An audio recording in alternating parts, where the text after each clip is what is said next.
Have you ever done a good deed and had it completely backfire on you? It's a frustrating feeling, isn't it? Well, today we're diving into a classic story that explores this very idea. A tale that's been told for centuries and still packs a powerful punch. It's the story of the farmer and the snake, and it holds a timeless lesson about kindness, judgment, and the unchangeable nature of some things. Stick around because this isn't just an old fable. It's a mirror that reflects some hard truths about human nature and the choices we make. You might just see a bit of yourself, or someone you know, in this story. Imagine a world without central heating, a time when the bite of winter was a literal life or death struggle. Our story begins on one such morning, bone-chillingly cold. The air is crisp and sharp, and the ground is hard with frost. A farmer, a man accustomed to the rhythms of the land, is making his way across his fields. He's wrapped in thick homespun wool, his breath turning to mist in front of him. His daily walk is a routine, a check on his property, his fences, his world. The landscape is stark and beautiful, covered in a delicate layer of white. Everything seems still, locked in winter's icy embrace. It's a scene of quiet, frozen peace.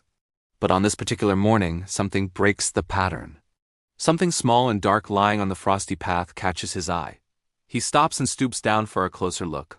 There on the frozen earth lies a snake. It's not moving. It's coiled tightly, stiff as a branch, its scales dull and lifeless under the weak winter sun. The farmer can see it's been overcome by the brutal cold. He knows snakes. He's a man of the earth, and he understands the creatures he shares it with. He knows this particular snake is venomous. In the summer, he would give it a wide berth, aware of the deadly potential hidden within its fangs. He knows it's a creature of instinct, a predator. In any other circumstance it would be a threat. But seeing it like this, so helpless and on the verge of death, something stirs in the farmer's heart. It's not a wild animal to be feared. It's just a living thing, frozen and suffering. His compassion overrides his caution. A wave of pity washes over him. He thinks, it's just a poor creature. It can't harm anyone in this state. Why should I let it perish? He feels a sense of duty, a moral calling to help this defenseless animal. He sees an opportunity to show mercy, to be the benevolent master of his domain, extending kindness even to his natural enemies. So he makes a fateful decision. Ignoring the little voice of reason in the back of his mind, the voice that whispers of danger and the snake's true nature, he gently picks it up. The snake is cold and rigid in his hands like a rope of ice.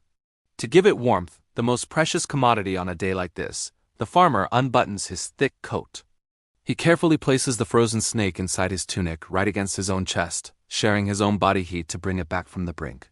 He buttons his coat back up, the snake now nestled against his skin, and continues his walk home, feeling a quiet satisfaction in his act of charity. He believes he has done a good and noble thing. Back in the warmth of his farmhouse, the farmer sits by the crackling fire.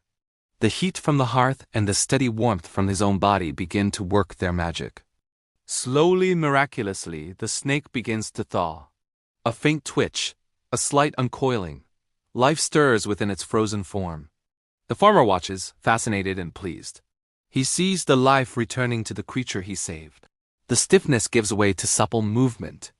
The dullness of its scales is replaced by a healthy sheen. The snake is reviving, its strength flowing back into its muscles. It's a testament to his kindness, a life rescued from the icy grip of death. The snake, now fully awake and alert, feels the comforting warmth and the gentle beat of the heart it rests against. It is no longer the helpless frozen creature from the field. It is a snake once more, filled with its natural instincts and its inherent nature. And what is the nature of a venomous snake? It is to strike when it feels threatened or simply because that is what it does. It doesn't reason. It doesn't feel gratitude. It doesn't understand the concept of mercy or pity. It only understands its own primal programming. In that moment, nestled in the very bosom that gave it life, the snake turns its head. And with a sudden sharp movement, it does what its nature commands. It bites the farmer. It sinks its fangs deep into the chest of the man who had shown it such compassion, injecting its deadly venom directly into the heart of his kindness. The farmer cries out, a gasp of shock and searing pain. He rips open his coat and pulls the snake out, throwing it to the floor. But the damage is done. The snake, having repaid kindness with death, slithers away into a dark corner. A burning, spreading cold fills the farmer's veins, far colder than the winter morning. He stumbles, his vision blurring. He knows the bite is fatal. He can feel life slipping away from him. His family and neighbors, hearing his cry, rush to his side. They see the 2 small puncture wounds on his chest and the look of finality in his eyes. He is dying. As he draws his last shuddering breath, he looks at the shocked faces gathered around him and summons his final ounce of strength to speak. His voice is a weak, raspy whisper, but his words are clear and filled with the bitter weight of his final lesson. He says, "Learn from my fate. Do not waste your pity on a scoundrel." And with that, he dies. The story ends there, abruptly and tragically. But the lesson echoes through time. What does it really mean? Is it telling us to never be kind? No, not at all. The farmer's compassion was, in itself, a noble quality. The story is a warning about misplaced compassion. It is a caution against naive kindness that ignores clear evidence of a person's or thing's fundamental nature. The snake was always a snake. The farmer knew it was venomous. He hoped his kindness would somehow change its nature, but it couldn't. A snake will act like a snake, just as a scorpion will sting, because that is what it is. This fable forces us to ask ourselves some tough questions. How do we balance compassion with wisdom? How do we help others without enabling destructive behavior? The farmer's mistake wasn't kindness, it was his willful blindness. He chose to ignore the snake's inherent danger in favor of a momentary feeling of pity.